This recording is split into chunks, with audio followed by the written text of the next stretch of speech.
rated SPG. Striktong patnubay at gabay ng magulang ang kailangan. Maaaring may masiselang tema, lengguwahe, karahasan, sexual, horror o droga na hindi angkop sa mga bata. Dito na nga napagtanto ni Greg ang kanyang mga pagkakamali sa pamamagitan ng mga paliwanag nitong si Marge. Dito tuwang-tuwa naman si Paulo dahil sa wakas ay nanumbalik na ang maayos na relasyon ng kanyang mga magulang.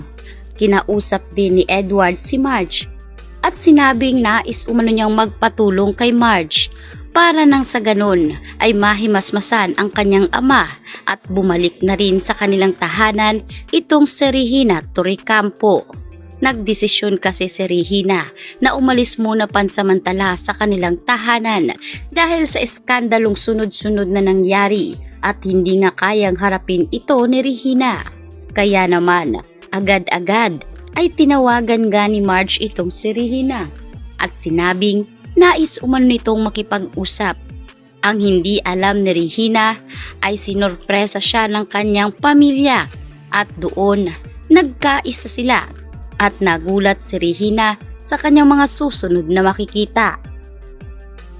Dito nga sinalubong ni Edward ang kanyang ina at humingi nga siya ng tawad dahil umano sa hindi pagtanggap ni Edward ng paghingi nga ng kapatawaran ng kanyang ina dahil itinago nga ni Regina ang katotohanan sa mahabang panahon at siya umano ang sumalo sa mga sakripisyo na sana ay hindi niya nais maramdaman. Kaya naman tuwang-tuwa si Regina dahil sa wakas ay napatawad na siya ng kanyang anak na si Edward. Habang bigla na lamang lumapit itong si Greg at hiniling na mapatawad din siya nito dahil sa pagiging malupit nga nitong si Greg kay Regina at ang pagiging questionable sa pagkatao nito. Kaya naman sinabi ni Greg na sana ay bumalik na siya sa kanilang tahanan. Naiyak na lamang itong si Regina dahil sa hinaba-haba ng prosesyon ay sa simbahan pa rin ang kanilang uwi. Hindi kasi inaasahan ni Regina na darating ang panahon na magiging malambot sitong si Greg sa kanya. At hindi niya rin inaasahan na darating ang pagkakataon na mismong si Greg ang hihingi ng tawad at magpapakababa para sa kanyang mga kasalanan. Agad namang pinatawad ni Regina ang kanyang asawa dahil ito rin naman ang matagal niyang pinakahihintay. Samantalang, tahimik na ring nag-uusap si Marge at Regina. Dito ipinaliwanag niya ang lahat at sinabing gagawin umano ni Regina para mabuo muli ang kanilang pamilya. Ngunit hindi pa nga ito nagsisimulang maayos ng buo ay agad ngang lumapit itong si Cheche at Maricel dito kay Regina at ipinakita ang larawan na kumakalat na naman ngayon sa social media. Si Regina na naman ang pinag-uusapan ng lahat dahil sa pagiging bayarang babae nito noon at ang kanyang mga pagkakakilanlan na matagal na niyang ibinaon ay muli na namang manunumbalik. Kahihiyan na naman ang iiral dito. Subalit dito nga sinabi ni Greg na anuman ang ilantad ng kanilang kalaban ay hindi na umano matatablan ang kanilang pamilya.